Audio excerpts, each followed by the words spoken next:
My first perception of the water industry is that it's very straightforward. The tap goes on and the water comes out, then you don't need to know anything else. I thought it was about laying pipes and billing customers for water.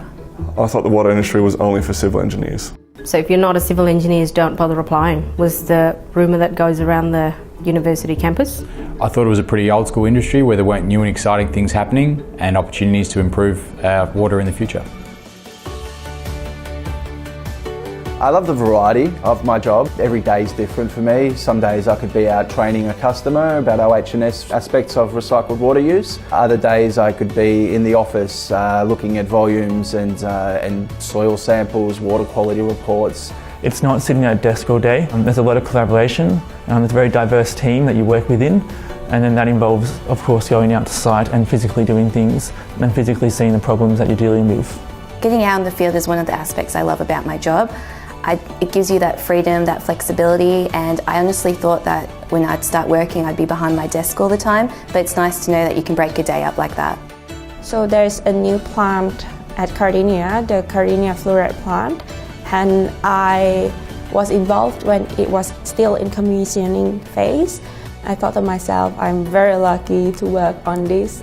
When you had the opportunity to see your work out in the field, there's a big sense of pride about what you've accomplished, and also a big sense of responsibility about the decisions you're making. Sometimes it can be a bit overwhelming when you realise that what you've been working on your computer is this huge 140 megalitre a day sewage treatment plant. I love my job because I get to go outside and see some beautiful places. There's some amazing sites, whether it's reservoirs or treatment plants or huge pipelines. There's always heaps going on, and I love that you can actually get out and go see it and embrace the nature as well as the huge infrastructure. We're looking at new technologies to enhance things that we do, such as drone condition monitoring, virtual reality design review, augmented reality, being able to potentially see underground assets out on the field.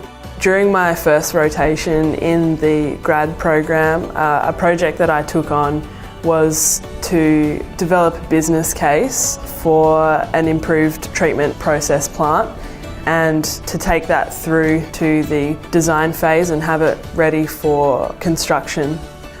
So that felt really good as a sort of beginner or a grad to be able to branch out at such an early stage.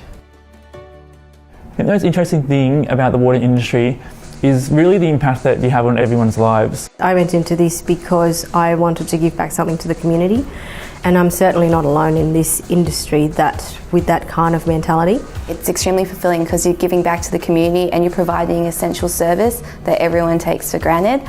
That's meaningful when we know it has a long-term impact. We want to make sure that there is water for the next generations. I definitely feel like I'm growing as a professional each and every day, and there's also a lot of personal development that comes with the job too.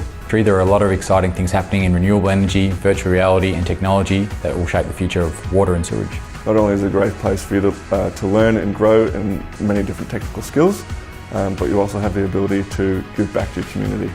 It's a great industry to be in. You may not know exactly which area of the industry you want to be in because it's so big, but graduate program's a great place to start.